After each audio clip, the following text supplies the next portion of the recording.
Alors Alpha Blondy, d'abord bonne arrivée, Merci. Kwaba, comme on dit du côté de la Lagune. Vous saviez que les footballeuses ivoiriennes participaient à la phase finale de la Coupe Non, du je ne Monde? savais pas. Non, je ne savais pas. On va leur souhaiter bonne chance, et bien puis, sûr. voilà, Qu'elles portent haut les couleurs Allez, les du éléphants. football africain et de la Côte d'Ivoire. Alors on n'est pas là pour parler de football, mais de musique. Positive Energy, c'est votre nouvel album, le 20e. Yes. Dans cet album, vous avez beaucoup de features, comme on dit en mauvais français, beaucoup de duos. Pourquoi? Vous en aviez marre de vous la jouer en solo? Non, je voulais inviter des artistes que j'aime, que je respecte. Jacob Desvarieux, qui est un ami, que j'aime beaucoup sa voix gutturale. Je voulais inviter Pierrette Adams, qui est une petite sœur qui est du Congo, Brazzaville, pour sécher vos larmes en tant que femme. Je voulais aussi faire un hommage à ma grand-mère dans la chanson Alatano. Remercions Dieu. Et j'ai eu la chance de Votre travailler. grand-mère qui est en photo d'ailleurs, sur la photo de l'album, voilà. effectivement. Je voulais que Naoufel Maoulid, qui est tunisien, participe. Je voulais que Ismaël Isaac, qui est un petit frère plein de talent, lui aussi il est venu à la rescousse, ainsi qu'Issam, un jeune talent marocain.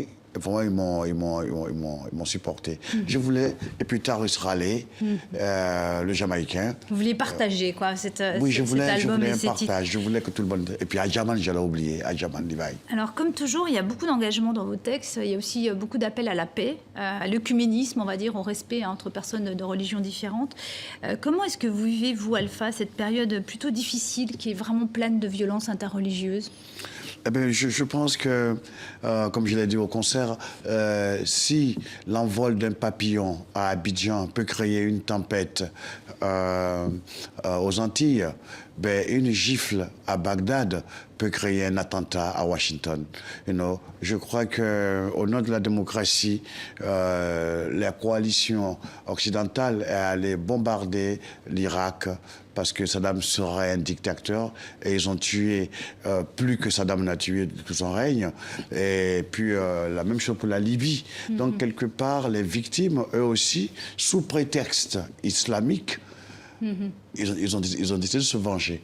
Parce que c'est la guerre des prétextes. Certains, sous prétexte de démocratie, ont endeuillé des pays, et les autres, sous prétexte d'islamisme, sont en train de se venger. C'est aussi simple. Alpha, excusez-moi, je vous ai interrompu. On va regarder, ou plutôt écouter, un extrait de votre album, et on va se retrouver juste après. All right. Nobody knows what I'm feeling inside.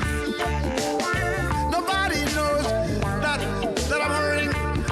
I'm hurting inside. Oh, oh, oh, oh.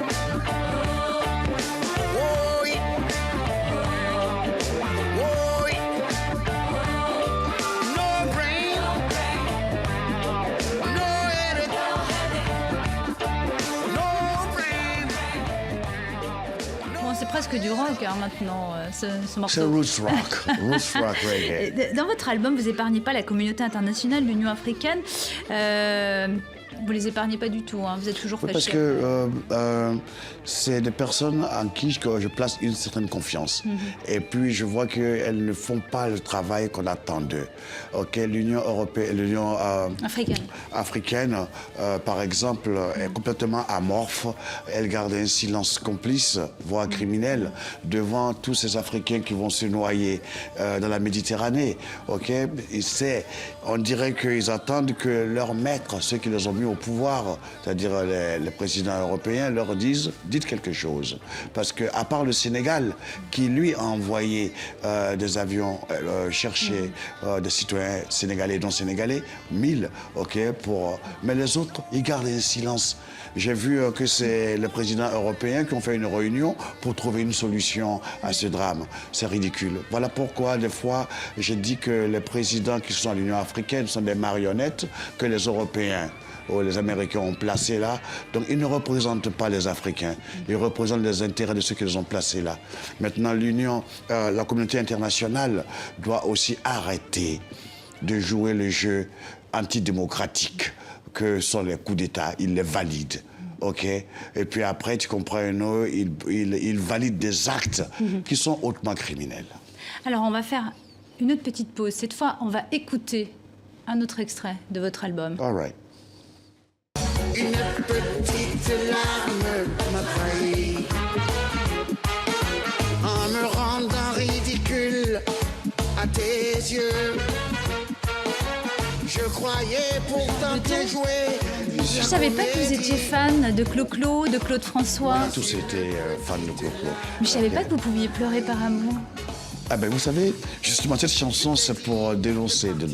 C'est pour dire que le grand macho, ok, on se joue le macho, casse-toi, allez casse-toi, je me sentir mieux là sans toi.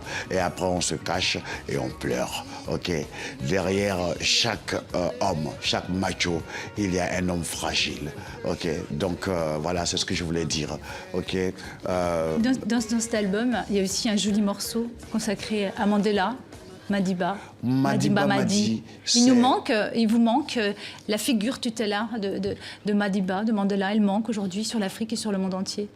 Madiba a posé un acte très unificateur et puis son concept de l'état arc-en-ciel, ok, vaut bien, tu comprends, un petit garde à vous. Mais cette chanson a été écrite par une de vos collègues, Madame Valérie Fayolle, que je salue ici. Et c'est elle, durant son émission Le Paris des Arts, m'a parlé de le poème qu'elle écrivait.